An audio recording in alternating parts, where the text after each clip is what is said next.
think there's a lot involved in projecting a film, and you have to know a lot, and you have to be prepared for almost anything.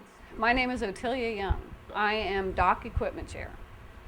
My husband teaches film here at the university, and when we first moved here and we would come to see doc films, it became increasingly clear that there were some problems with the projection here. So I wanted to find out how hard is it to project films. My name is Edo Choi.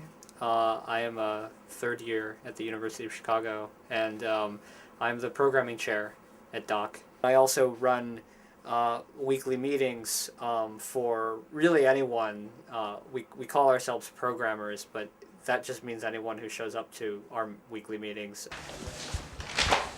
Is it the apocalypse? Yeah, it's the same. I apologize once again for the misprints. I wrote this all this morning without proofreading it. So I say like world peach at some point.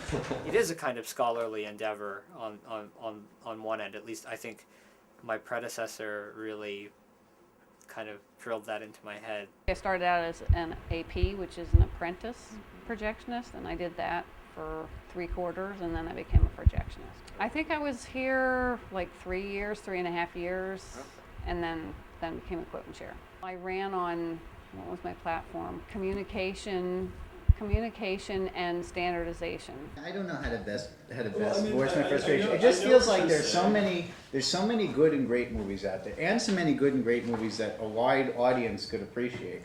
That I don't understand why we show all this stuff with these gimmicky zombie babies. The fact is, we have a slot at 9 or 9:30 at night on Thursday nights that need to be filled with something, and you can't show,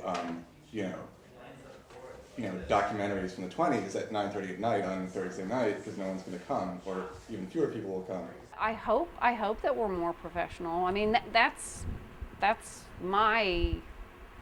one of my goals, is that we be more professional. And yeah, so there's the reality, and then there's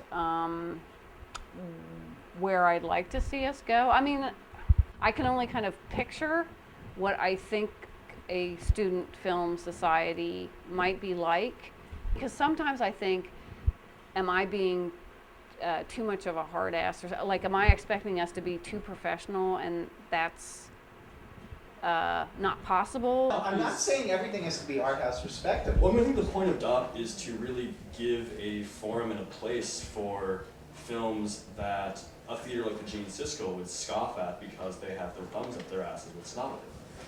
And do you really have to have your thumbs up your asses in snobbery to not want to see a movie about substitute robot babies? DOC functions really well at showing stuff that's just not ever going to be shown anyplace else. Maybe there's a reason it isn't shown anyplace else. No, that's bullshit. All right? No, it's not, actually. No. I totally agree with that, because there's a lot of times when we show stuff that is just a waste of money.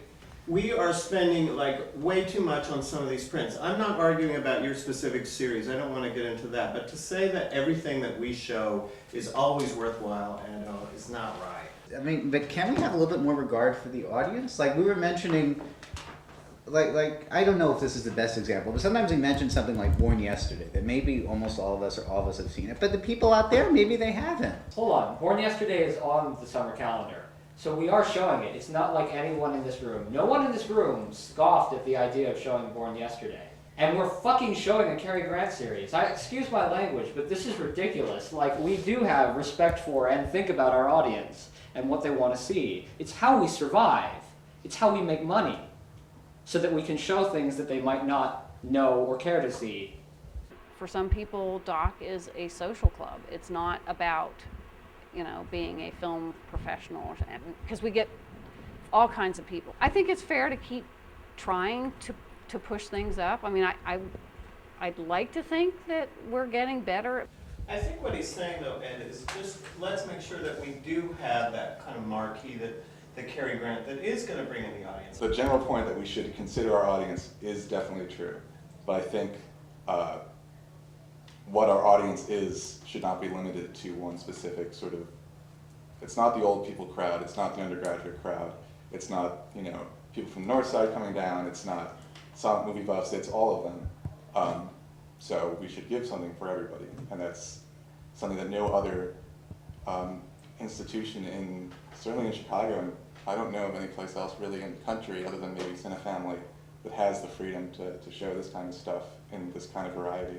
So I think we should take advantage of that like we've been doing. A goal I have for Doc is that we help to preserve film. I mean, specifically celluloid, because I think that it probably is going to go the way of phonographs and, you know, whatever, you know, Model Ts and whatever. And I would like to see us project film, literally film, as long as we possibly can. I love, oh God, where to begin? I love that that it's not just film people, that there are people like physicists who, for some reason, decide they want to learn how to project a film, and the conversations that you can have in the booth, the fact that I get to watch so many great films, the fact that I get to meet so many really interesting, fun people who care a lot. I love all the stuff that I've learned about how to project films. Our situation is kind of absurd, right? And but that kind of is part of what Doc is. I mean, I couldn't think of Doc any other way. That's a nice feeling. It's a nice feeling knowing that people are coming together to see something that's really, you know, wonderful to watch. I don't know. So long as there were people to appreciate it, then Doc should exist, and I appreciate it, so Doc should exist.